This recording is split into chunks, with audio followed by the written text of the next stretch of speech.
Today I'm interviewing Joan O'Neill of Petticoat and Vine and Love Potion fame. Hi Joan, how are you doing? I'm fine, Tony, doing Good. well. Good. Joan, when did you start in the music business? I think looking back, it was probably about 1966. And I joined a band and we started doing the clubs because there was loads of clubs in those days. Just doing covers, you know, Lulu, Sandy Shaw, you know, those kind of things. Yeah. What was the name of the band? Stuff. Kathy and the Cadets. Oh, very good. Yeah. And you're still in touch with any of that band though? I'm not, sadly enough. No, not It's a really. shame, isn't it? No, such a long time ago. Yeah. Okay. When you were with Petticoat and Vine, you released a single called Riding on a Carousel. That's right. Yeah. Which studio was that recorded in? I think Philips had their own studio. It was on the Philips label, and they had their own studio in Marble Arch. And what the great thing was about that day is, as we walked in, Dusty Springfield was walking out. So we actually didn't meet her, but we actually saw her. Yeah, at that time. Yeah. You left Petticoat and Vine to have your first child. Yeah. How long afterwards did you resume your musical career? It was only about 6 to 8 weeks. Was it, yeah? Was that when you started Love Potion? Or? No, I joined the Ken Phillips New Era. Oh, yeah. It was a dance band, and we had about 3 nights residency on a place called The Whisper. Oh, yeah, I remember the Whisper. Yeah, it was underneath Allison's. Yeah. Yeah. Great So gig. I was with them for a while. Yeah, before Love Potion. Yeah. So when did Love Potion start? Probably 1976. Yeah.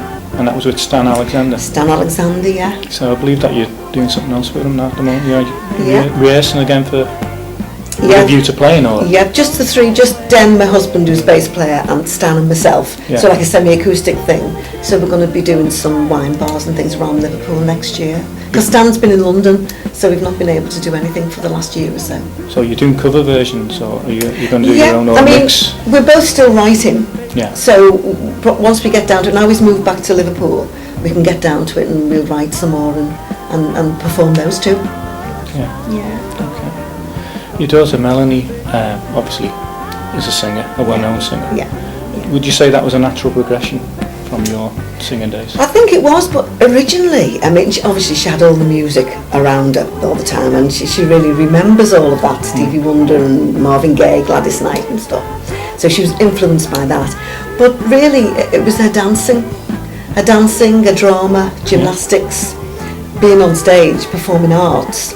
And then as she got towards the end of her college work, she started singing and realised that that is what she wanted to do. So it was sort of later on, really. Did you back her up on that? Did you want her to be singing? 100%, yeah. Oh, great. Yeah. Okay. I believe Melanie's taking part in Blood Brothers at the moment.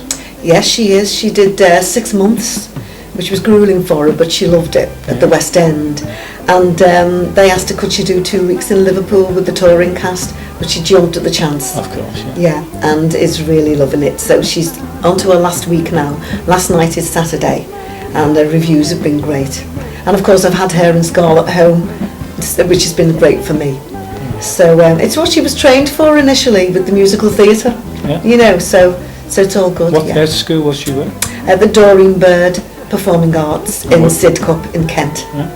Yeah. So it's all Excellent. good. Yeah. Your son Paul, he's quite famous in his business, really. Is he a racing driver? Is that Yeah, right? he is actually. Yeah, he's done really well. He races with the British touring cars. Has done for a few years, but he had to come out of it about 5 years ago because he was diagnosed with type 1 diabetes. So they took his racing licence off him, but if you're stable within 6 months you can have your licence back, but you have to have a medical every year when you apply for your licence. And so he lost his little niche, but he's back into it now, did a full season last year, had 3 podiums. So he's great, and he plays the drums a little bit when he has time because he's so busy with his racing. Yeah. And he has been known to sing at stuff. a couple of birthday parties of mine.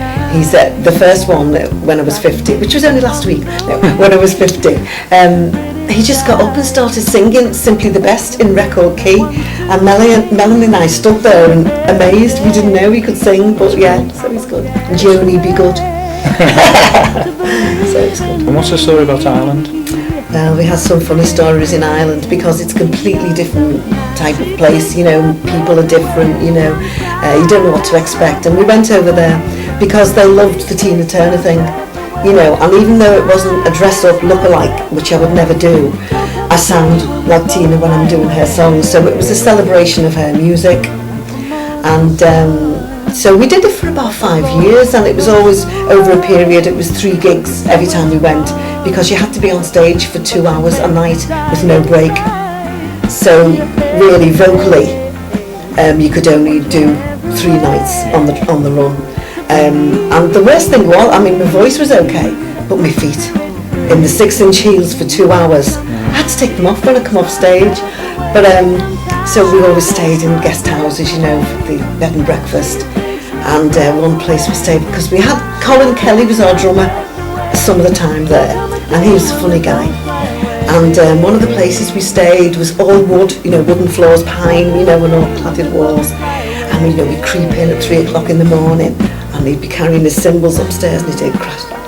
And the more you tried to stop it, the louder the crash was, and we just couldn't stop laughing. And we'd run down the stairs and go outside, and you know. So we had pretty good times. And then loading the van after every gig was like a jigsaw puzzle, because Colin had like a typist chair for a stool for his drums, and we get everything in, and could we get this chair in every night? We had to take everything out again and start all over again with the chair. So, and I think because you're so tired, you get hysterical and you can't stop laughing, you know.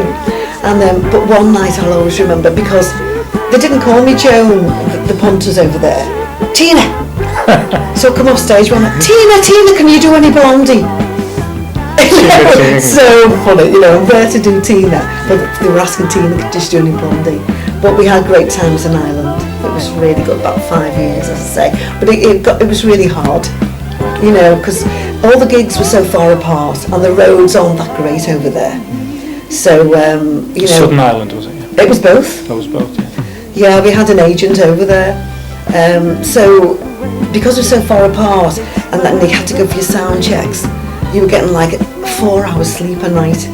So by the time you'd finished your tour, you know, when you got home, it took you a week to get over it, because we're all getting on a bit now.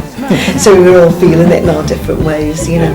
But it was an enjoyable time because it was different, you know. So it was good. Yeah. Good one. What would you say was the highlight of your career? I think there's been a few over the years. I mean, in the late 60s, I went to Germany. Yeah. With a band called Exemption, and we played on the American bases there, and we played. Johnny Ray was on with us one night, which was an icon. Yes. So all the soul stuff, so that was great. And then when I was with Petticoat and Vine, we played with Sasha Distel, which was good, and we did a lot of work with the Scaffold, so we became very good friends with them, especially Roger McGough. Yeah. So that was a good time for us. But I think that the biggest highlight for me, well, there's two probably, was when we did the tour with Harold Melvin and the Blue Notes and the Manhattans, and we did a UK tour, and that was amazing.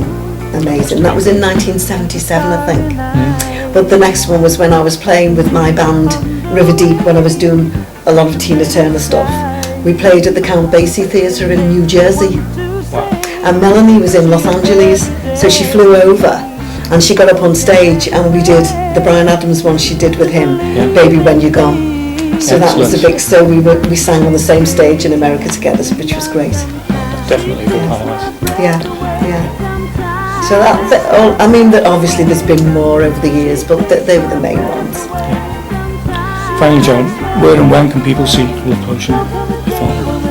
Well, I say it's going to be next year, and we haven't got any dates in the diary yet, obviously, because we want to get everything, the songs sorted first. And it's just going to be around the Liverpool area in wine bars, you know, so if there's anybody out there that wants to book us, I'm sure if you get in touch with Tony, be able to do the gig for It was you. a great band in the 70s, and you sent me a track not so long ago, which I thought was fantastic. Yeah, we never released that one as a single, and it was one of our best songs. What's it called? She Takes My Breath Away. Yeah, great song.